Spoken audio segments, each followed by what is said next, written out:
Ma.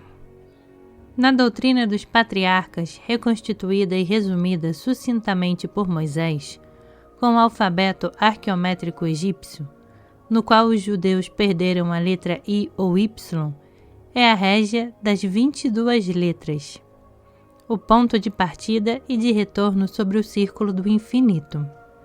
Na escola Vedo-Bramânica, que fundou a Universidade Caldeia, assim como a do Irã, a letra régia I ou Y tem sido suplantada pelo M. Assim, no ponto de partida sobre o primeiro trígono, o substancial do Pai e do Filho, a primeira letra do verbo Jesus, Ifó e Xô, foi substituída pela primeira letra do segundo trígono, o M de Mari. Até mesmo nos templos nos quais se havia operado essa substituição, essa concessão naturalista à antiga ortodoxia não cedeu nem se apagou. Somente pouco a pouco, os nomes dos dois primeiros trígonos eram perfeitamente conhecidos pelos sacerdotes egípcios, como dos seus colegas de toda a terra.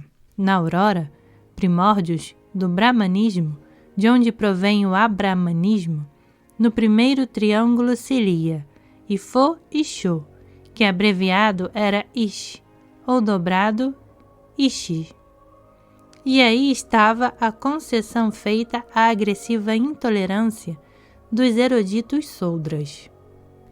No triângulo era lido Mer, pois Moisés subordinou a letra M ao Y, a progressão aritmológica de 40 àquela de 10.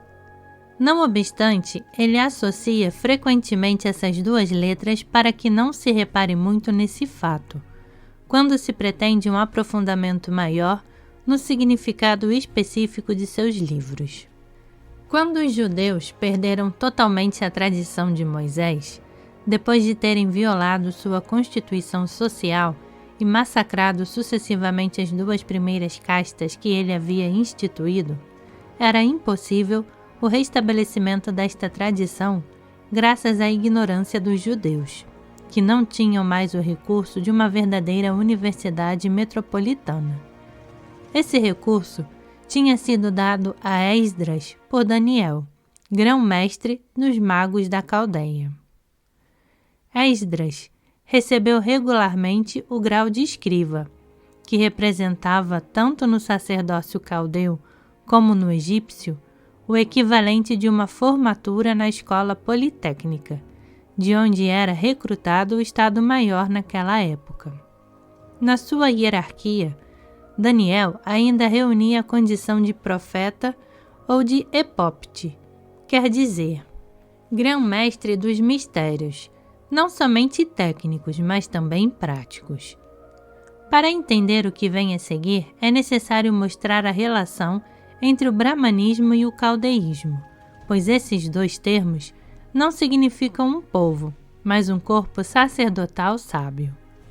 Os Kashidim eram uma ordem de sacerdotes sábios, especialmente versados em astronomia, que provinham da cidade de Benares, na qual tinha um nome místico e secreto, Kashi, na linguagem de 22 letras, e Kashi em sânscrito. É inútil mencionar aqui que essa cidade sagrada era uma das principais metrópoles de conhecimentos, para onde todos os governos patriarcais do Oriente e do Extremo Oriente enviavam os filhos das famílias mais proeminentes das suas primeiras castas para serem instruídos. O patriarca dos chineses, de nome Fo-i, o renovador do Irã, que foi o primeiro a adotar o nome de Zoroastro, havia se formado nesta escola de Estado-Maior, protestando contra o acordo que deu origem ao brahmanismo e ao culto dos devas. Da mesma forma, o grupo de Kashidim, que saiu dessa cidade sagrada, separou-se mais ou menos do brahmanismo, e aqui está, de uma parte a filiação e da outra a diferença, entre a doutrina de Brahma e a doutrina designada com o nome de Abraham, que ele mesmo separa-se dos Kashidim, submergidos pela heterodoxia dos eruditos Soudras. Daniel, então, ajudou Esdras a reconstituir não a religião, nem o estado social universal de Moisés, mas um culto e um estado político judeu, apoiando-se de forma mais ou menos legítima sobre uma transcrição dos 5 Vedas mosaicos. Esdras não pode ser uma garantia desta transcrição, pois um escriba, mesmo tendo um valor teológico, não tem valor teologal, e menos ainda um valor político nacional. Mas Daniel tem o valor teologal, por ter sido inspirado pelo Espírito Santo, quer dizer, como se tivesse verificado com o próprio Deus vivo as coisas sagradas das quais fala. É por isso que a transcrição do Pancha-Vedam ou do Pentateuco de Moisés pode ser considerada como exata, se bem que as escrituras e mesmo a língua não são as mesmas, e que o grande mestre dos magos da Caldeia tenha reservado certas chaves de interpretação, mesmo dando várias pistas dela. As escrituras fazem parte dos numerosos alfabetos caldeus de 22 letras, e nelas a tradição patriarcal foi mantida, mas esse alfabeto quadrado, muito próximo aos alfabetos cuneiformes, não tem a morfologia científica, mesmo que seja exato em sua progressão de letras e de números correspondentes. Da mesma maneira, a língua egípcia de Moisés está alterada por monolíteros e bilíteros, e por raízes que são consideradas como trilíteros, que representam uma espécie de véu retirado do pensamento de Moisés, que era ocultado de acordo com os métodos egípcios. Em todas as escolas patriarcais, as raízes eram monolíteras, quer dizer, simples ou bilíteras, isto é, germinadas, mas nunca trilíteras. É necessário entender como raízes as consoantes pronunciadas ou vocalizadas, porém, sobretudo, as consoantes por si mesmas, pois a pronunciação vocal varia de acordo com a fala humana, enquanto a consoante muda conserva a impressão do verbo divino. Não obstante, as vogais eram consideradas corretamente como possuindo de forma isolada o valor de raiz, inclusive de palavra. Mas sem possuir uma universidade sábia, e da forma que eram pronunciadas pelo vulgo, ofereciam um grande perigo de alterar seu sentido sagrado. É assim que, quanto mais tiveram que ver os antigos patriarcas com os povos bárbaros, mais fechada ficou a manipulação da palavra escrita no uso das consoantes e dos signos.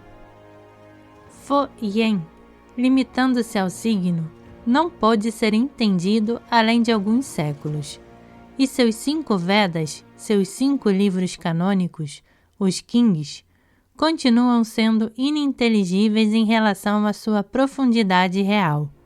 O primeiro King, principalmente o do Ya, chamado de I King. A mesma coisa aconteceu com Moisés, embora em escala menor. O mesmo acontece com os 5 Vedas que Moisés havia impulsado, tanto como os primeiros 5 livros do primeiro Zoroastro e os 5 Kings chineses.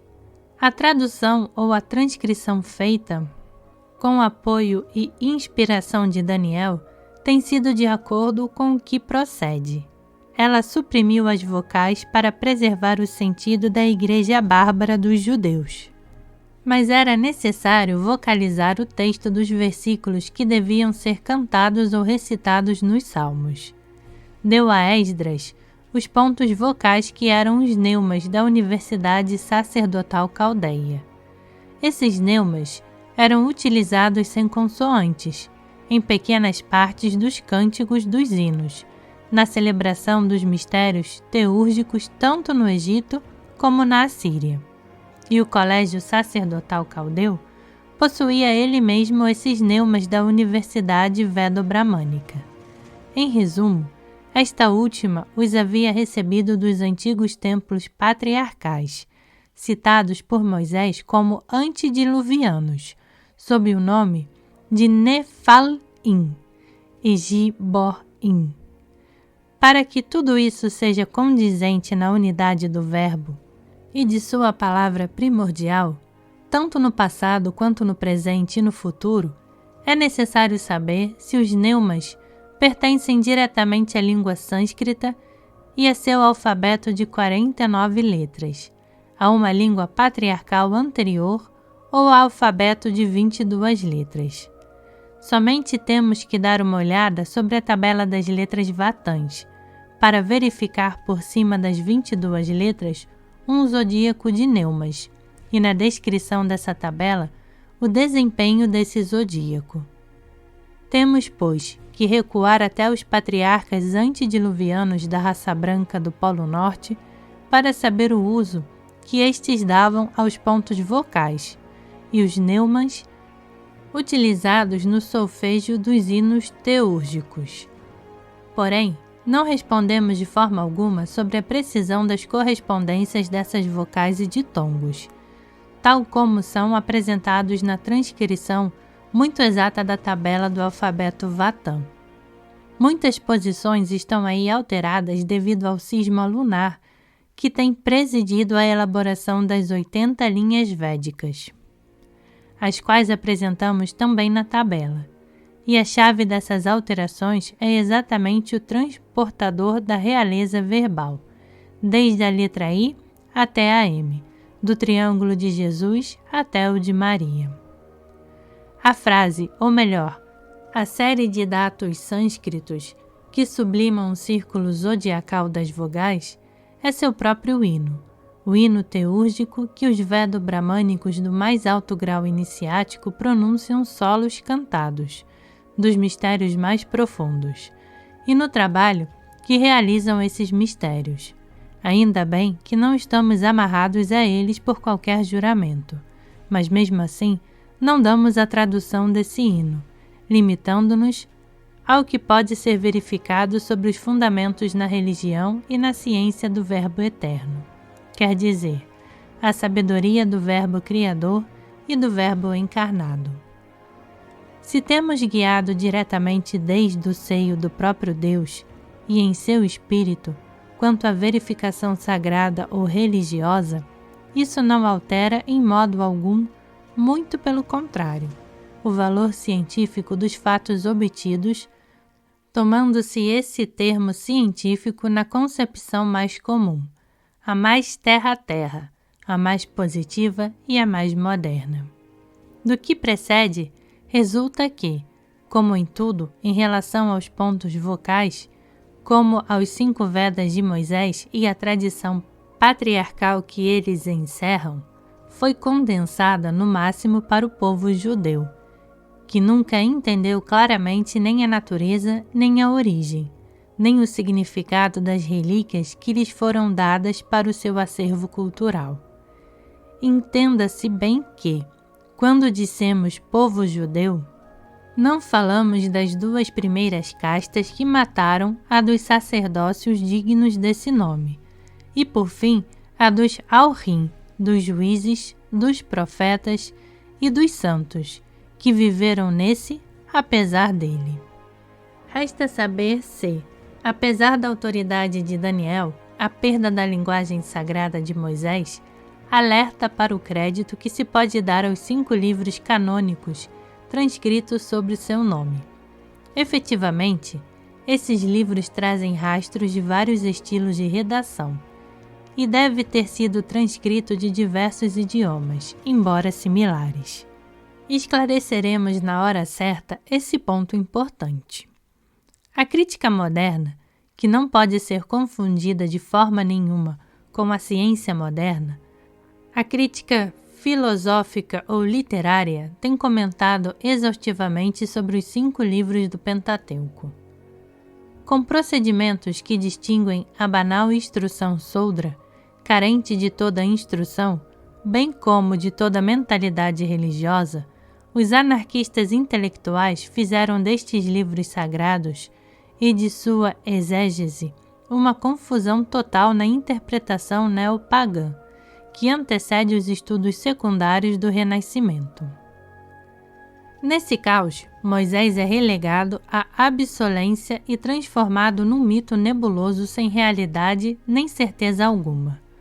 Por outro lado, não restou muito das obras que lhe são atribuídas, que merecem a consideração dos Sganarelle, dos Omais, dos Giafoiros, do Joseph Prud'homme, ou de Sr. Jourdain, e de seu professor de lógica greco-latina.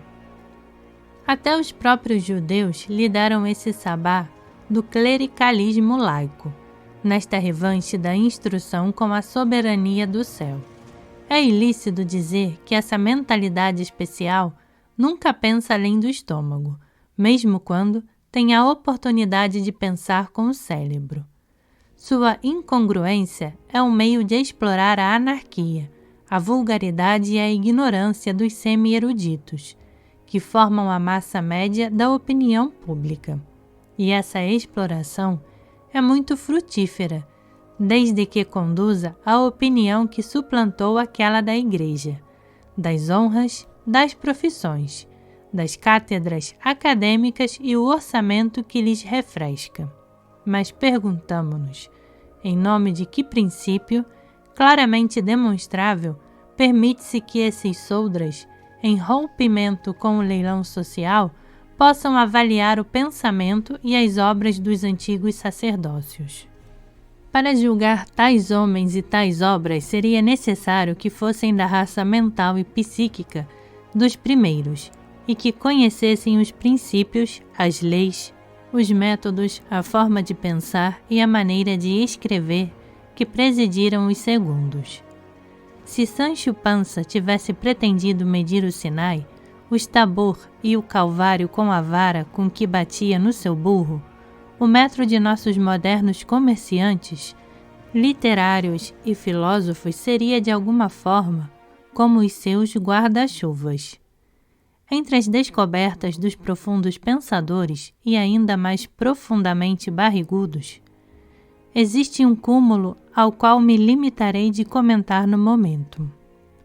Na Babilônia, costuraram, pessimamente nas costas de Moisés, duas rapsódias, duas tradições sem autor conhecido e de origem indefinida, e de lá porque, como um duplo comando de Arlequim, eles seriam entrelaçados no Pentateuco, o jeovismo e o aliemismo, no jargão do eloísmo. Essa suposição tem somente um inconveniente: a tagarelice humana em plena anarquia que vira as costas para a ciência do verbo e da palavra sagrada. Os Alrim, onde Moisés teve o cuidado de subornar a letra M para a letra I, são os anjos do verbo, as letras funcionais do princípio da palavra, os equivalentes harmônicos e orgânicos de sua potência criadora. Daniel não se havia enganado, não mais que os ortodoxos egípcios e seus mestres, e que o Supremo Colégio Assírio, que trabalhou sob suas ordens na nova edição do Pentateuco. Neste trabalho, muitas frases e termos hierogramáticos não eram compreendidos pelo sacerdócio judeu de então. É por isso que a transcrição apresenta frequentemente termos, construção de frases inteiras, que não trazem mais o estilo de Moisés, mas aquele dos Caxidim da Babilônia. Isso é evidente em numerosos lugares, e em particular no primeiro versículo do primeiro livro. Mas esse fato não altera em nada a validade da obra de Moisés.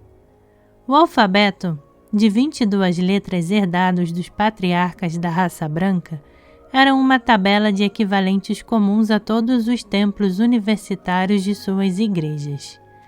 E como esta permanece idêntica em sua dupla progressão de letras e de números, qualquer que seja a forma das letras, pouco importa a variação dos dialetos falados ou escritos, se o esquema é o mesmo. Pois bem, sempre acontece a mesma coisa entre todos os homens da antiga casta sacerdotal, e Daniel era um destes homens. Limitar-nos-emos a uma prova entre 1000, já que estamos tratando da letra M. Entre os diferentes sentidos, Ma oferece o da água essencial, supraastral e não somente astral. Esse sentido é ao mesmo tempo um ritual no Egito, na Caldeia, na Índia, na Ásia, no Irã.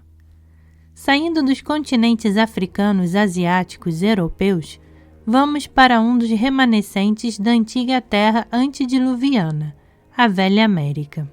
Na língua Vatã, que é o Votã em todos os dialetos derivados desse idioma sagrado, por meio de todas as dinastias votânicas, a água se diz ATL, raiz do termo Atlante. Que relação existe entre ATL e Ma? Eis como segue: Ma igual a 40, A igual a 1, T igual a 9, mais L igual a 30, total 40.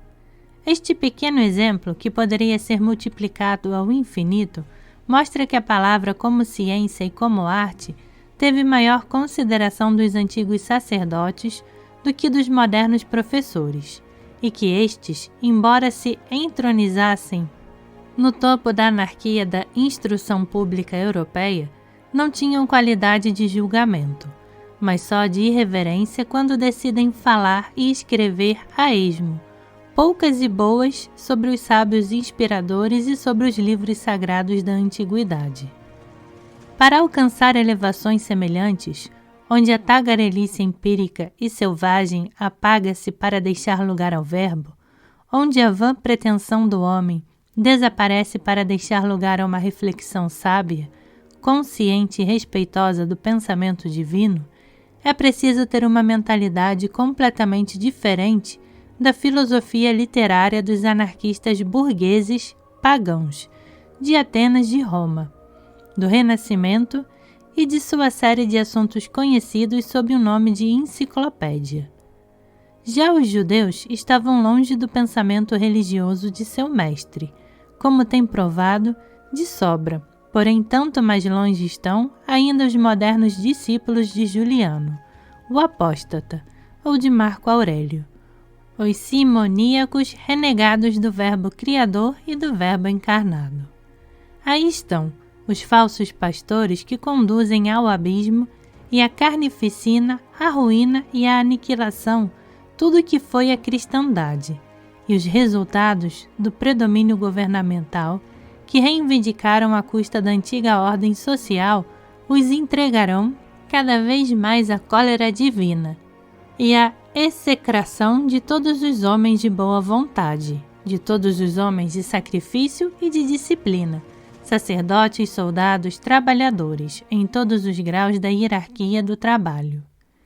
Não somente os livros santos, Pentateuco e Evangelho, que governam a fé na Igreja do Verbo encarnado, sairão das mãos desses maculadores mais radiantes do que nunca, graças aos humildes métodos da ciência pura, mas também os livros santos de todos os povos anteriores a Moisés virão a confirmar a unidade primordial do espírito humano no espírito divino, a glorificação profética do Verbo Criador e Redentor, por todos os patriarcas pré-mosaicos. Entre as numerosas chaves dadas por Daniel a Esdras e a sinagoga que substituiu os Aorim, os juízes, os profetas instituídos por Moisés ao lado do sacerdócio, temos que mencionar a Kabbalah em sânscrito. Lá significa o dom divino. Kaba significa os 22 equivalentes da palavra sagrada do verbo kave. Mas também aí, o tenebroso entendimento judeu encontrou uma forma de tornar escuramente mítico o que era claramente científico no ensino superior das universidades metropolitanas. O simples exemplo anterior, citado a propósito da letra M e do termo ATL, prova que a Kabbalah era tudo menos judaica, e que essa essência da palavra reintegrada do esquema do verbo era praticada de um extremo a outro do globo, antes que existisse qualquer judeu ou hebreu no mundo. aconteceu de forma diferente com a Quiabalá dos judeus. Essa lhes pertence como coisa própria. Ela é uma mistura impura de verdades e erros amalgados sem ciência e sem método, fundada sobre algum princípio justamente demonstrável. A Babilônia era a confluência de toda a intelectualidade proveniente das universidades rebaixadas do Egito, da Etiópia, da Arábia, da Índia, de Persa, do Cáucaso e, por último, da Síria. Uma pilha informe de superstições politeístas e demoníacas, um abuso em todos os sentidos de todas as correspondências arqueométricas invertidas, um estéreo de concepções e de práticas frequentemente monstruosas se misturavam à pura cabalá primitiva. No entanto, sente-se entre os farrapos da cabala judia e com o arqueômetro em mãos a possibilidade de traçar nela exatamente tudo o que provém da cabalá pura e simples. Já que estamos tratando aqui da letra M, com a qual as universidades lunares e concordatárias com os soldras anarquistas fizeram sua régia alfabética às expensas da letra I ou Y, vamos examinar a seguir uma das chaves cabalísticas dadas por Daniel a Esdras. Essa chave nunca foi compreendida pelos judeus, e São Paulo lhes dá bastantes dicas para entendê-la. Chama-se o Nicode Bilosoph, o Oetant, o Shema Hibro, dito de outra forma o signo condensador. O sentido externo filosófico é este: Nicô, o ponto, Bilo, em Sof, o infinito, o que, como Ioda, definição metafísica, não quer dizer nada ou significa tudo o que se queira.